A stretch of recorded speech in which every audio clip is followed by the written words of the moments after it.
दोस्तों नमस्कार, स्वागत है आपका एक नए वीडियो में। इस वर्ष के संबंध में महत्वपूर्ण 10 अपडेट निकल के आ रहे हैं और सभी पूर्व सैनिकों को इन 10 अपडेटों को जानना अति महत्वपूर्ण है। हाल ही में सूर्या ऑडिटोरियम जो कि सेंट्रल कमांड लखनऊ के अंदर है, वहाँ पे एक सेमिनार का आयोजन किया गया था। इस पर एक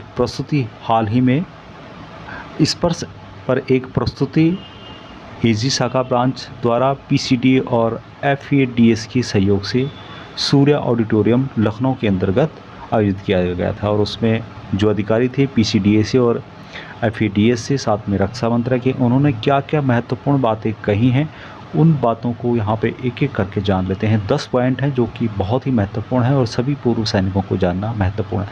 सबसे पहला जो पॉइंट यहाँ पे है, जिसमें कि 33 लाख रक्षा पेंशन भोगियों में से लगभग 15 लाख पेंशन भोगियों को 20 सितंबर 2022 तक इस वर्ष में हस्तांतरित कर दिया गया है। ये पॉइंट पीसीडीए के जो ऑफिसर हैं उनके द्वारा कही गई है। दूसरी बात उन्होंने कही कि प्रवास की प्रक्रिया इस साल दिसंबर के अंत तक पूरी होने की संभावना है। तीसरी इम्पोर्टेंट बात थी कि इस प्रवास के लिए पेंशन भोगियों को कुछ नहीं करना है। उनका डाटा जैसे पैन, आधार, मोबाइल नंबर, ईमेल आईडी और घर का पता आदि संबंधित बैंकों से सीधे इस पर्स को हस्तांतरित कर दिया जाएगा। यानी उनको कुछ भी नहीं करना है, ऑटोमेटिक डाटा जो है ट्रांसफ़र हो जाएगा बैंक से और इस पर्स में ट्रांसफ़र कर दिया जाएगा। चौथी जो इम्पोर्टेंट बात थी, पेंशन भोगियों को यहाँ सुनिश्चित करना चाहिए कि प्रवास से पहले ये आंकड़े उनके पेंशन खाते में अपडेट किए जाएँ। यानी कि जो माइग्रेशन है, जो डाटा ट्रांसफ़र होगा, उससे पहले आप लोगों को सुनिश्चित करना होगा कि मेरा जो बैंक में मोबाइल नंबर है, आधार कार्ड है, पैन कार्ड है, वहाँ अपडेट है या नहीं। और यदि कुछ उसमें आपको शंका है तो आप अपडेट कर सकते हैं।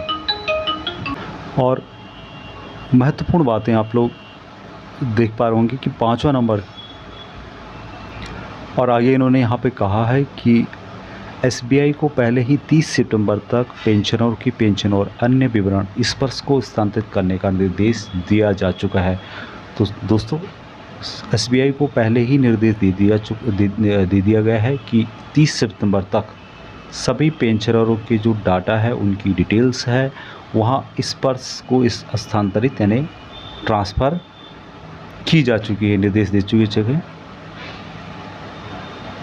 पांचों जो इम्पोर्टेंट पॉइंट यहाँ पे उनके द्वारा डिस्कस किया गया है, उनके द्वारा बताया गया है कि एसबीआई को पहले ही 30 सितंबर तक पेंशनों की पेंशन और अन्य विवरण सिस्पर्स को हस्तांतरित करने का निर्देश दिया जा चुका है। यानी कि स्टेट बैंक ऑफ इंडिया को पहले ही बता दिया गया है कि 30 सितंबर तक जितने भी एसबीआई के पेंशनर्स हैं उनका डाटा इस पर्स में ट्रांसफ़र कर दिया जाए, जिससे कि पेंशनर को कोई परेशानी न हो। और छठवां जो पॉइंट इनके द्वारा कहा गया है कि एसबीआई पेंशनरों का माइग्रेशन पूरा होने के बाद अन्य बैंक भी उसी प्रक्रिया का पालन करेंगे। यानी कि एसबीआई के बाद जितने भी बैंक हैं, जो भी भूतपूर्व सैनिक जितने अन्य बैंकों से पेंशन लेते हैं, उनका डाटा एक एक करके ट्रांसफ़र करने की प्रक्रिया पूरी कर ली जाएगी। सातवां जो इम्पोर्टेंट पॉइंट है कि जीवन प्रमाण पत्र जमा करने के लिए 4 बैंकों यानी कि SBI, PNB, bank of Baroda और एचडीएफसी को नामित किया गया है और इस पर सेवा केंद्रों के रूप में सेवाएं प्रदान करने के लिए रक्षा मंत्रालय और इन नामित बैंकों के बीच समझौता ज्ञापन पर हस्ताक्षर किए जा चुके हैं। साथ ही जीवन प्रमाण पत्र जमा करने के लिए जो यहाँ पे बैंक दे गए हैं, इनमें कोई भी चार्ज नहीं देना होगा। आप इनकी शाखा में जा सकते हैं, आपका अकाउंट चाहे एसबीआई में है और आपके नज़दीक यदि एचडीएफसी बैंक है तो आप वहाँ पर उसका जो सेवा केंद्र है वहाँ पर जा सकते हैं और अपना जो जीवन प्रमाण पत्र है वो वहाँ जमा कर सकते हैं। इसके संबंध में इन्होंने डिटेल्स दी है। इससे पहले भी जो पीआईबी है, मिनिस्ट्री ऑफ डिफेंस के द्वारा जारी किया गया था, जिसमें कि इससे संबंधित डिटेल्स दी गई थी। 8वां जो पॉइंट इनके द्वारा दिया गया है कि पेंशन भोगी अपना जीवन प्रमाण पत्र या तो इन बैंकों के माध्यम से या फिर सीएससी के माध्यम से अपनी सुविधा के अनुसार जमा करा सकते हैं। तो जो सीएससी होते हैं, कॉमन सर्विस सेंटर, वहाँ के माध्यम से भी आप अपना जीवन प्रमाण पत्र जमा कर सकते हैं, या फिर जो बैंक है, जो 4 यहाँ पे बैंक बताए गए हैं, SBI, PNB, bank of Baroda और एचडीएफसी के माध्यम से भी जमा किया जा सकता है। तो दोनों ऑप्शन खुले हैं। 9वां जो पॉइंट था कि एक बार इस पर पेंशन भोगी को किसी भी दस्तावेज़ की हार्ड कॉपी रखने की आवश्यकता नहीं है। यह उनके स्पर्श पोर्टल पर उपलब्ध होगा। और 10वां पॉइंट था कि पेंशनभोगियों को यहाँ सुनिश्चित करना चाहिए कि पीपीओ पैन कार्ड, आधार, ईसीएस कार्ड और सीएसडी कार्ड में स्वयं और पति या पत्नी का नाम और जन्मतिथि समान होनी चाहिए।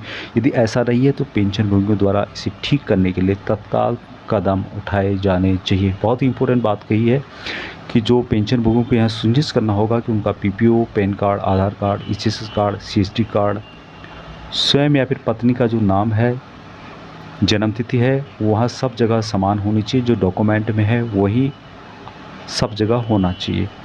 तो 10 पॉइंट इनके द्वारा इम्पोर्टेंट डिस्कस किए गए हैं और अब पेंशनर्स को कोई भी समस्या नहीं होने वाली है, क्योंकि जो बैंक में डाटा है हमारा, चाहे आधार कार्ड हो, पैन कार्ड हो, मोबाइल नंबर की सबसे ज़्यादा प्रॉब्लम आ रही थी।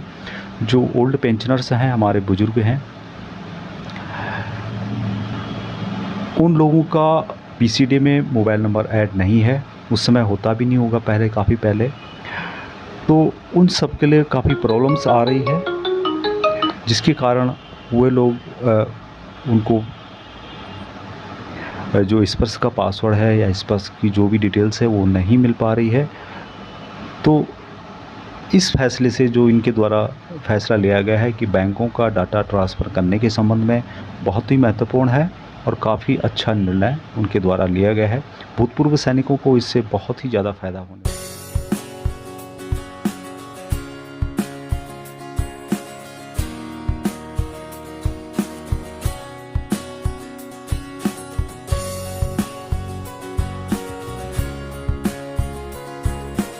डिस्कशन कर रहे थे, जहां हमारे पीसीडी पेंशन के अधिकारी, सीजीडी के अधिकारी, और आप लोगों को मैं जान के शायद खुशी होगी कि हर हफ्ते हम इन लोग को बुलाते हैं और आप लोग तो इन लोगों को जो कहते हैं, हम लोग भी इनको बहुत कुछ कहते हैं। तो ये दोनों तरफ से हमारे इन लोग they are the receiving and.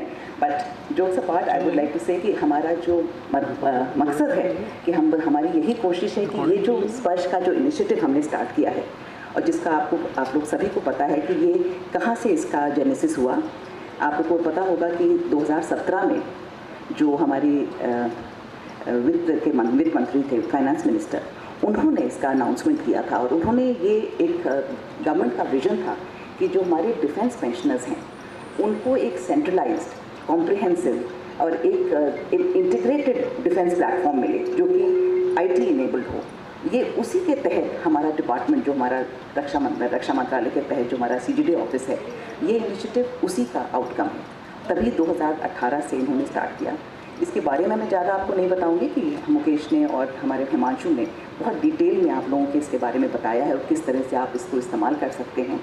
मैं तो यही बस संक्षिप्त में बोलूँगी कि ये एक एंड टू एंड हमारे जो पेंशन प्रोसेस है, इसको हम लोगों ने इसको एक प्लेटफॉर्म पर लाने की कोशिश की है और जितने भी हमारी पेंशन की प्रोसेसेस हैं उनको इस तरह से किया कि एक ही हमारा पीसीडी पेंशन इन सब एक्टिविटीज़ के लिए रिस्पॉन्सिबल हो। नाउ इसके लिए हमारे पीसीडी पेंशन ने, जैसे आपने देखा, एक पोर्टल बनाया है और ये जो पोर्टल है, मतलब अभी हिमांशु ने मेंशन किया कि 2-3 दिन इसको हम लोग रेगुलर मॉनिटर करते हैं रक्षा मंत्रालय में। इनफैक्ट अभी 12 से 16 बीच में ये पोर्टल काम नहीं कर रहा था एंड ये जैसे ही हम लोग को मालूम पड़ा तभी 2018 से इन्होंने स्टार्ट किया। इसके बारे में मैं ज़्यादा आपको नहीं बताऊंगी कि मुकेश ने और हमारे हिमांशु ने बहुत डिटेल में आप लोगों के इसके बारे में बताया है और किस तरह से आप इसको इस्तेमाल कर सकते हैं। मैं तो यही बस संक्षिप्त में बोलूँगी कि ये एक एंड टू एंड हमारे जो पेंशन प्रोसेस है, इसको हम लोगों ने इसको एक प्लेटफॉर्म पे लाने की कोशिश की है और जितने भी हमारी पेंशन की प्रोसेसेस हैं उनको इस तरह से किया कि एक ही हमारा पीसीडी पेंशन इन सब एक्टिविटीज़ के लिए रिस्पॉन्सिबल हो। नाउ इसके लिए हमारे पीसीडी पेंशन ने, जैसे आपने देखा, एक पोर्टल बनाया है और ये जो पोर्टल है, मतलब अभी हिमांशु ने मेंशन किया कि 2-3 दिन इसको हम लोग रेगुलर मॉनिटर करते हैं रक्षा मंत्रालय में। इनफैक्ट अभी 12 से 16 बीच में ये पोर्टल काम नहीं कर रहा था एंड ये जैसे ही हम लोग को मालूम पड़ा, आपको जान के खुशी होगी कि हमारे रक्षा सचिव वो खुद गांधीनगर गए थे। उन्होंने वहाँ पर हमारे जो टीसीएस का, जो हम लोग का टीसीएस जो आउटसोर्स एजेंसी है, जिस पे हमने एक कार्य दिया हुआ है ये बैक एंड प्लेटफॉर्म बनाने के लिए, और हमारे पीसीडी पेंशन के अधिकारी, वहाँ पर उनके साथ गए, पूरे इस इशू पर डिस्कशन हुआ। और जैसे कि अभी हम लोगों ने लोगों की प्रॉब्लम सुनी कि किस तरह की प्रॉब्लम्स हैं, उन सब छोटे छोटे मुद्दों को एड्रेस करने का वहाँ पे बातचीत हुई।